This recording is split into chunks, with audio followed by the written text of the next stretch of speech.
வணக்கம் மக்களே, welcome back to ஆர்ஜியா family.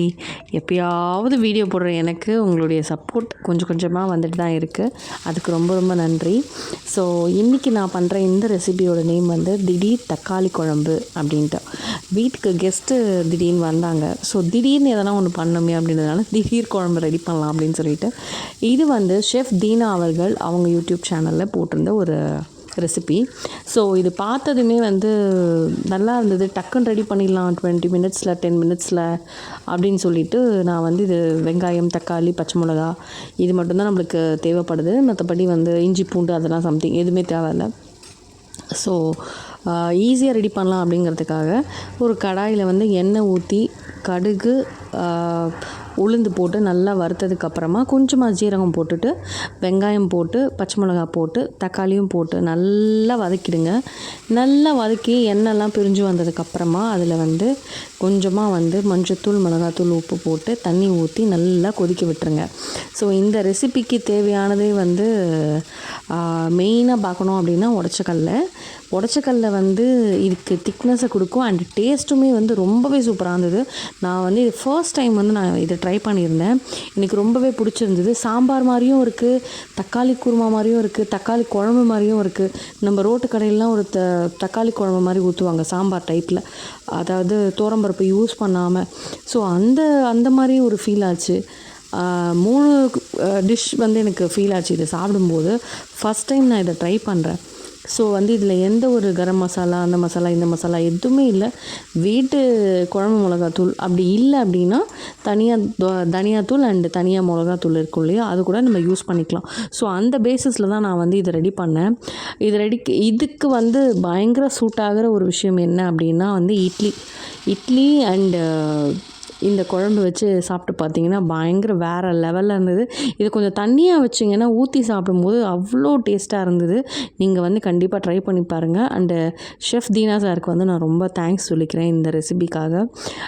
இந்த மாதிரி உடச்சக்கல்லையை வந்து நீங்கள் கொட்டி அதில் தண்ணி ஊற்றி நல்லா கரைச்சி வச்சுக்கிட்டிங்கன்னா வந்து அதில் ஊற்றும் போது எப்பயும் திக்னஸ் ஆகும். ஸோ எக்ஸ்ட்ரா வாட்டர் வந்து நம்ம அதில் யூஸ் பண்ணிக்கலாம். அந்த மாதிரி தான் நான் வந்து இதை ரெடி பண்ணேன்.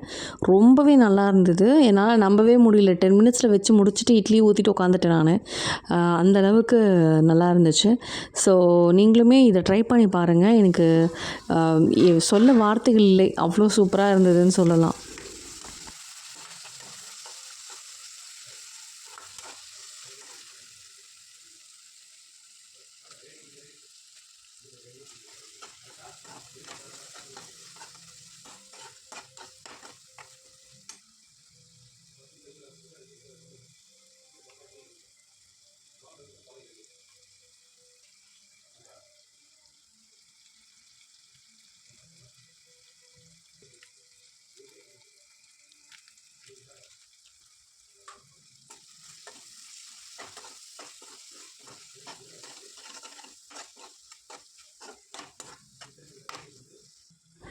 அண்டு மெயினாக இதில் இன்னொரு விஷயம் சொல்லணும் என்ன அப்படின்னா, நம்ம எவ்வளோ தண்ணி ஊற்றினாலும் அந்த உடச்சக்கல்ல வந்து அதை வந்து இழுத்து திக்னஸ் கொடுக்குது அந்த கிரேவிக்கு.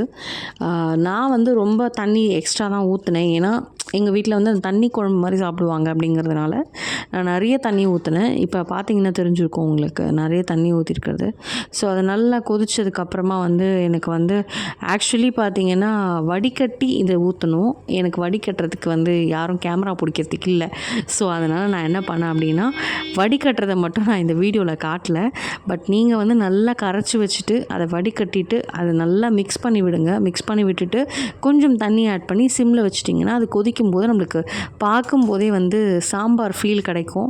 சாப்பிடும்போது தக்காளி சட்னி கொஞ்சம் தண்ணியாக இருந்தால் எப்படி இருக்குமோ அந்த ஃபீல் இருக்கும். அண்ட் வந்து கூடவே மிக்சிங்கில் வந்து தக்காளி சட்னி ஃபீலிங்கும் நம்மளுக்கு வரும். ஸோ அந்த மாதிரி இருக்கும். இப்போ பாருங்கள், பார்க்கும்போது இது சாம்பார் மாதிரி இருக்கா, சாப்பிடும்போது அவ்வளோ டேஸ்ட்டாக இருந்தது. சாம்பார் மாதிரியே தெரியல ஆக்சுவலி. அது வந்து எப்படி ஊற்றி சாப்பிடும்போது வந்து தக்காளி சட்னி அந்த ஃப்ளேவர் கொடுத்தது. அந்த பச்சை மிளகா, அந்த வெங்காயம்லாம் வதங்கின விதம், அவங்க எக்ஸாக்டாக எப்படி அந்த வெங்காயத்தை கட் பண்ணி போட்டிருந்தாங்களோ அதே மாதிரி தான் நானும் போட்டிருந்தேன். எனக்கு ரொம்பவே சாப்பிட்றதுக்கு ரொம்ப பிடிச்சிருந்தது. அண்ட் இட்லி வந்து எக்ஸ்ட்ரா ஊற்றிட்டே இருக்க மாதிரி இருந்துச்சு. ஸோ அந்தளவுக்கு இந்த குழம்பு வந்து ரொம்பவே டேஸ்ட்டாக இருந்தது.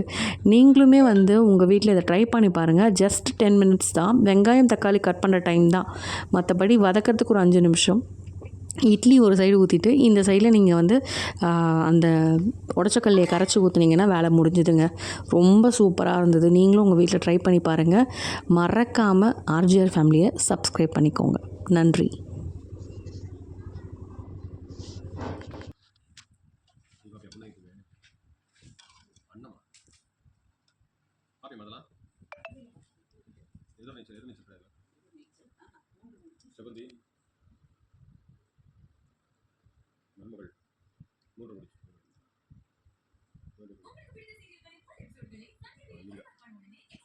இந்த நாடகம் எத்தனை மணிக்கு மூட்டை முடிச்சு